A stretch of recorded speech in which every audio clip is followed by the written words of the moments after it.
ধ্রুব রাঠা যেভাবে তার video content তৈরি করেন তা পৃথিবীর কোনো একক ইউটিউবার তৈরি করেন বলে আমার মনে হয় না।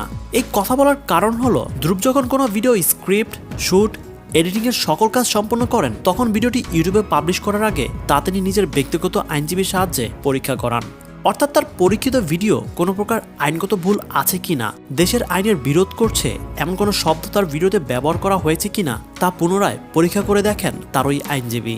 রাজনৈতিক বিষয়ে অন্যরকম আগ্রহ রয়েছে ধ্রুবের।